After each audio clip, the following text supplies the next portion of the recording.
Jesus rocks. I love Jesus, he rocks.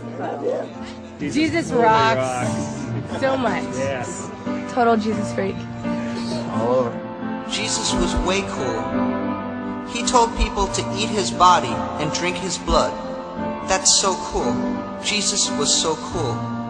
But then some people got jealous of how cool he was, so they killed him. But then he rose from the dead. He rose from the dead, danced around, and went up to heaven. I mean, that's so cool. Jesus was way cool.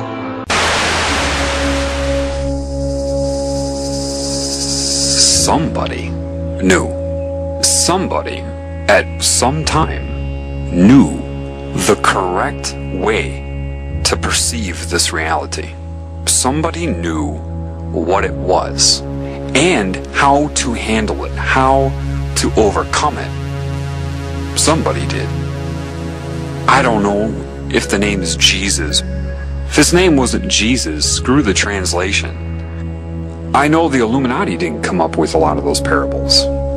They couldn't have, because if they could, meaning they had the understanding, the knowledge that builds the foundation reaching the conclusion in these parables, if they knew that, they wouldn't be doing what they're doing right now.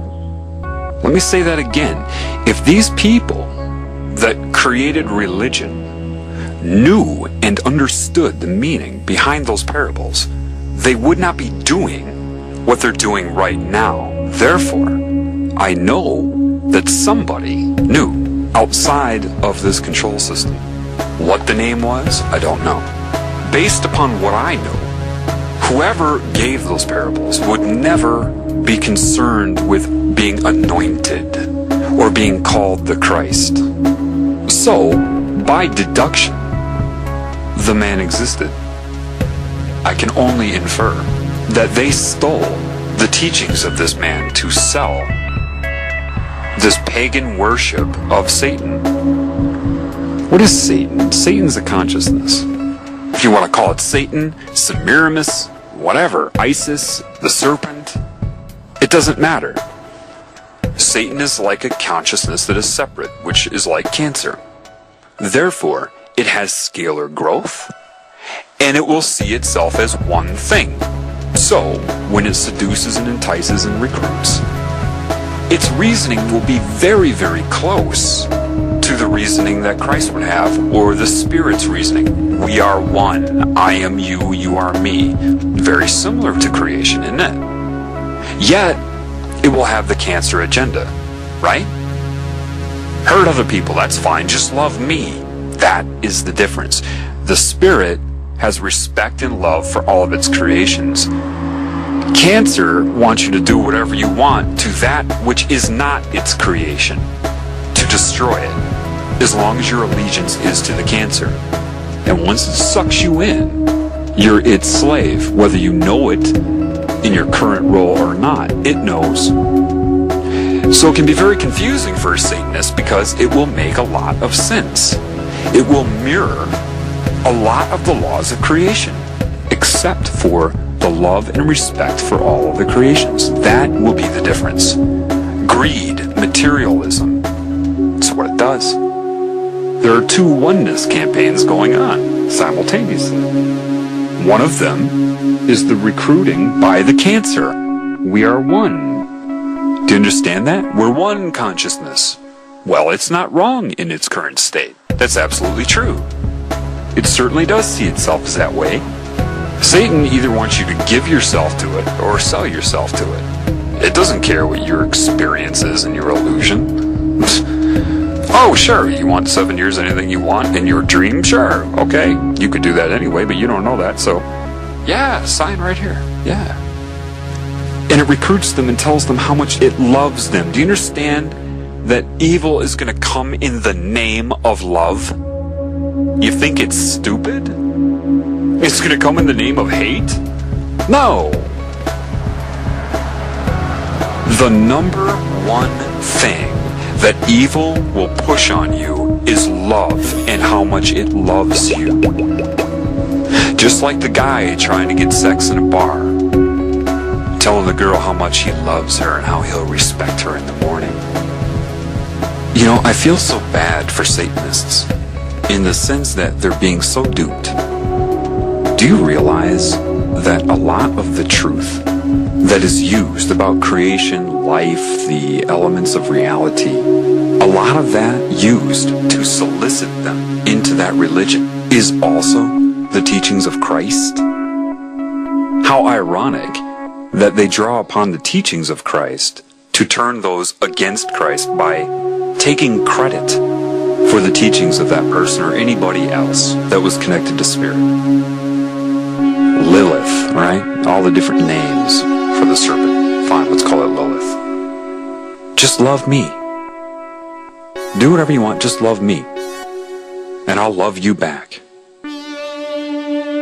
There's a difference between using psychic manipulation to enhance your feeling of pleasure, the tingly sensation that it uses, that Satan uses, and true love. And the irony is this. A lot of these people that are worshiping Satan, with whatever name they choose, with whatever form Satan is using to seduce them, when they feel love, that's the love of God. But because you can't discern that, with all of this confusion here, Satan just takes credit for that. Yes, that was my love.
Basically, Satan plagiarizes the Spirit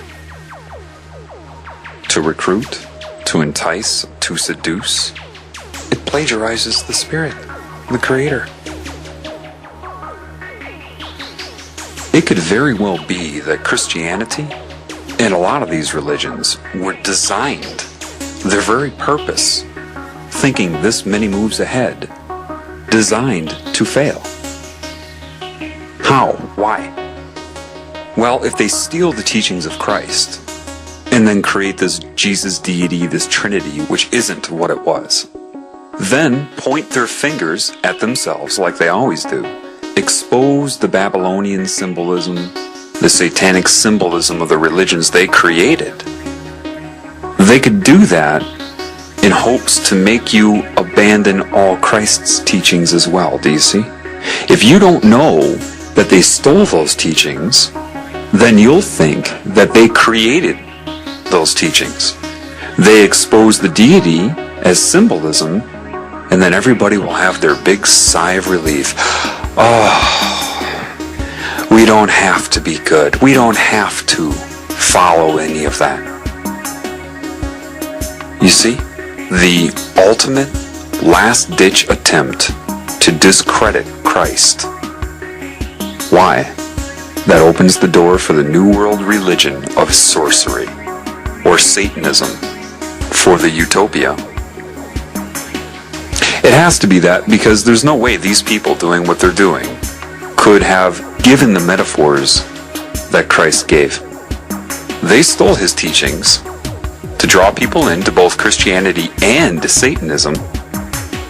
Then they're going to point the finger at the symbolism of Christianity and other religions so that people release all of the teachings of Christ, thinking it was a fraud, for the final entrapment.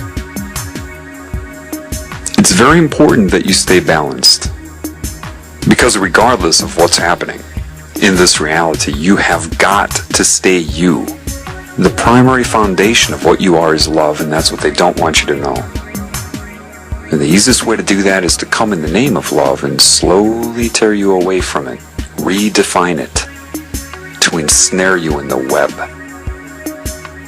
Or I love this one, the spirituality of love in the form of dissociation, bliss. Don't talk to me so firmly, you're putting me on a negative vibration. Satan coordinates this bullshit New Age movement to get people to dissociate. It's no different than getting drunk. It's detachment from your normal instinct to try to help everybody in this realm.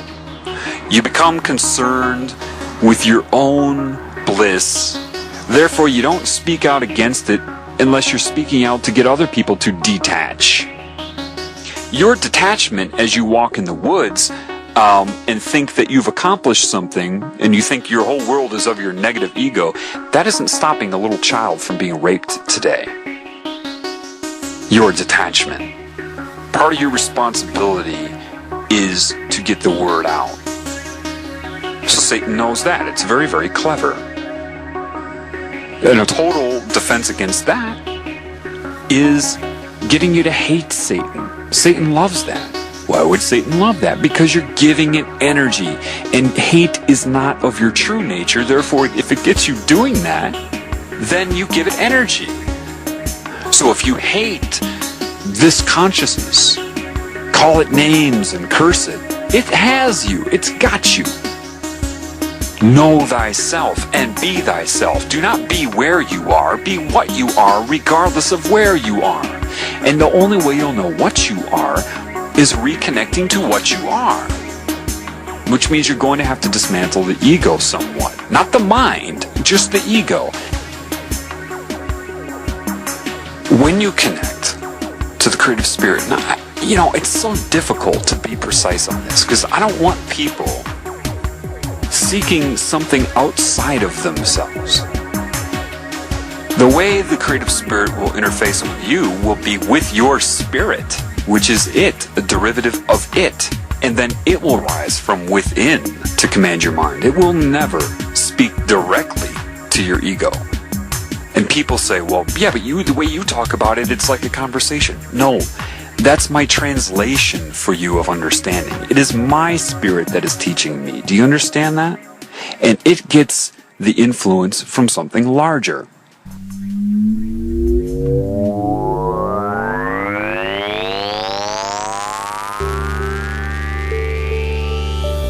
I get a kick out of people thinking the Antichrist is going to be some sort of person with a title.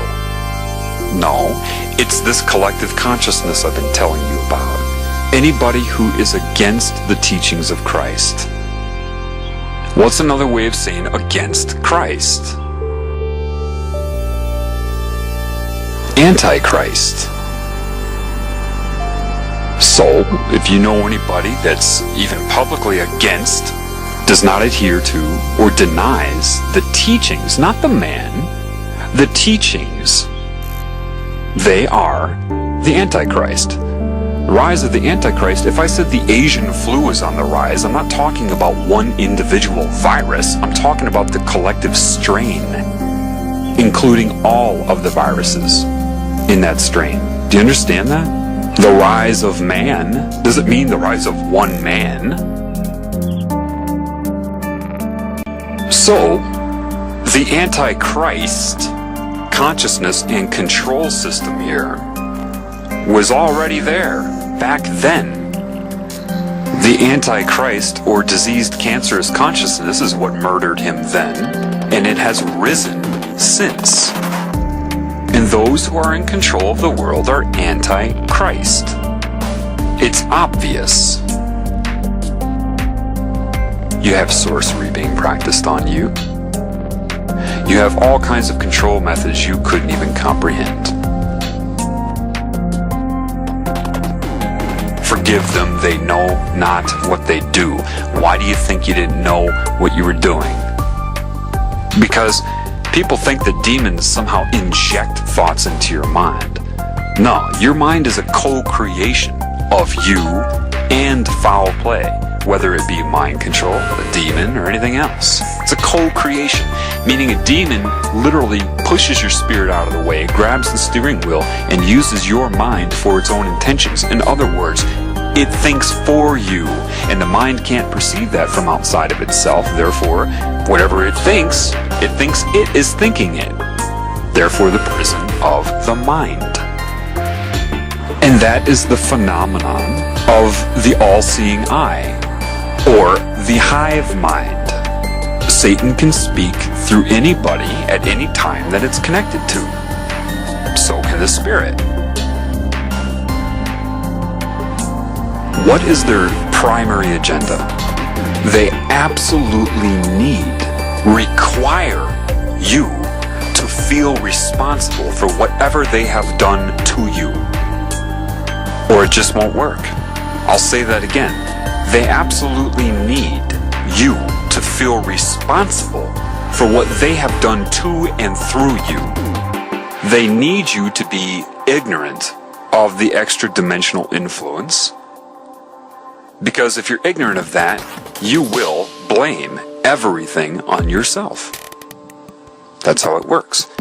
And so when you die, they come to you and create an illusion, a reality as real as the one you experience right now, and try to slam you quick. They'll come to you in whatever way they need to, based upon assessment of your mind. Your mind will be like a hard drive on a computer. They can access all of it right away, instantaneously, and will create the suitable illusion and excuse for your experience. Either you're learning a lesson and your soul is evolving, so you need to do it again, reincarnate again to grow. Bullshit. Or you have sinned and I'm judging you and I am Jesus, and you can either go to hell or you can reincarnate and learn your lesson. Bullshit.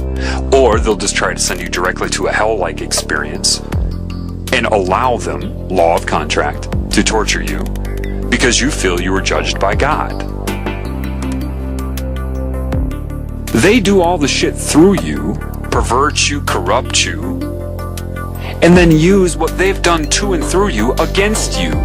And with each new life, they break your will until eventually you just give yourself to this cancer consciousness so it can absorb you for itself. Satan's intellectual strength grows with each new soul that it absorbs. You know, it's a growth. Do you understand that? It's growing like a cancer. The Spirit will not judge you. It knows that you can't work without its guidance. Your design is to do that. Therefore, if you're disconnected, it knows you're not going to work correctly. Therefore, you must assess this world with truth.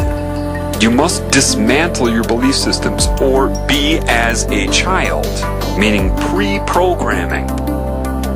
That's part of what entering heaven as a child means. Pre-indoctrination. Technically, I mean, you shouldn't have to teach a child not to kill. It wouldn't be in their instinct to want to do that because of the guidance of Spirit. The Spirit is very strong in a child. You get these, and people say, old souls are very wise. No, the real truth is the old souls are the ones that have been here and have been having their will broken over lifetimes. So the old souls are the ones that are just following the system, and they've lost a lot of their ability to perceive the truth. You must know thyself, and the only way to know thyself is to know the love of Spirit. And once you bear witness to that, it's going to be very, very difficult for Satan to prove to you that you are responsible for anything it did through you, to put you in guilt. The creative Spirit loves you. Do not let the experience change you, no matter how painful your experience may become or pleasurable it may become. Both pain and pleasure are the same as far as Satan is concerned. Pleasure is nothing like the true joy of being commanded by Spirit, and I can guarantee you that heaven is anything but boring. You won't be like, all these rules. No, because you will create that. You would come to the same conclusion that rules try to impart in this insane reality. If you're honest with yourself, you will see that this world is insane. The whole food chain is insane. What sane mind would create a world where life consumes itself?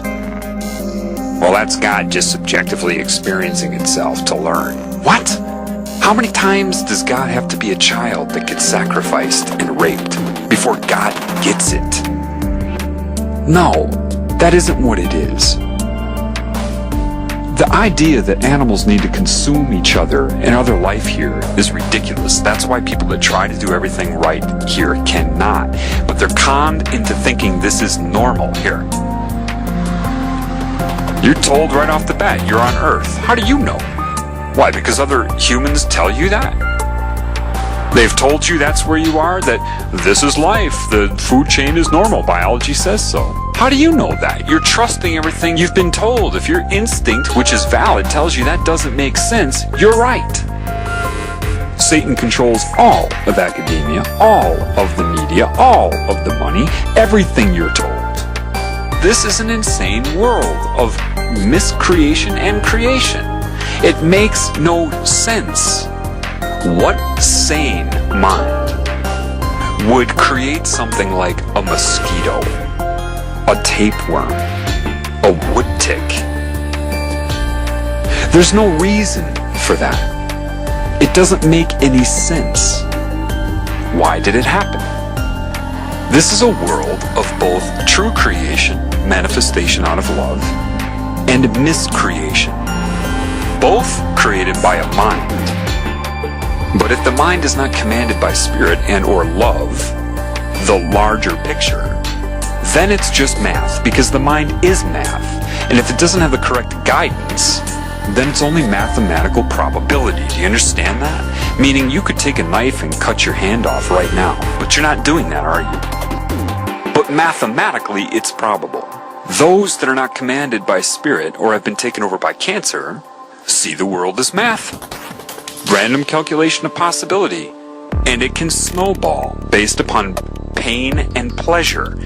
This is why they, what you call the Illuminati, are likely to do something incredibly humanitarian one day, and then something incredibly heinous and horrific the next day. Mathematical probability. They see no limits. They want new formulas, new calculations, new colors, new sounds, you know? There's only one truth. And people say, no, truth is individual based upon subjective reality. No, it isn't. But insanity is individual, so congratulations. Your own insanity is the mind, which has been isolated in and of itself, which was never the design in creation. You have to stop the meaning you're projecting so that the real meaning can be revealed to you. And there is only one meaning when you see that. Love. Equal appreciation, love, and adoration for everything. And that's what Satan doesn't want you to know. That's what demons don't want you to know. They want you concerned about the future. You know, they want you to sit there and brainstorm and not be in the now. And they're strategizing against this because they know this knowledge is going to get out. That's why you would see the movie Love Guru with Mike Myers, right? Comedy is the #1 vector for mind control because it puts you in a pleasurable state and you're focused on the joke, and therefore they can slip in so many messages and you'll associate their messages with pleasure. They make fun of the idea of being here and now with comedy. Every truth that is true in that movie, they make fun of it as if it's corny and stupid, and that's the whole intent of that movie. You see it as comedy. Expression of a comedian to get some laughs, because you don't know how over your head these movie producers are and what is controlling them. If you want to call it Satan, ISIS, the serpent, whatever, it doesn't matter.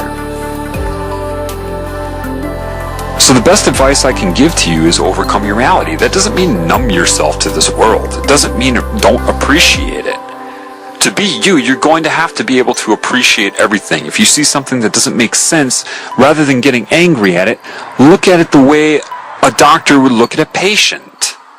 See it for what it is, an accident, a problem. Understand it.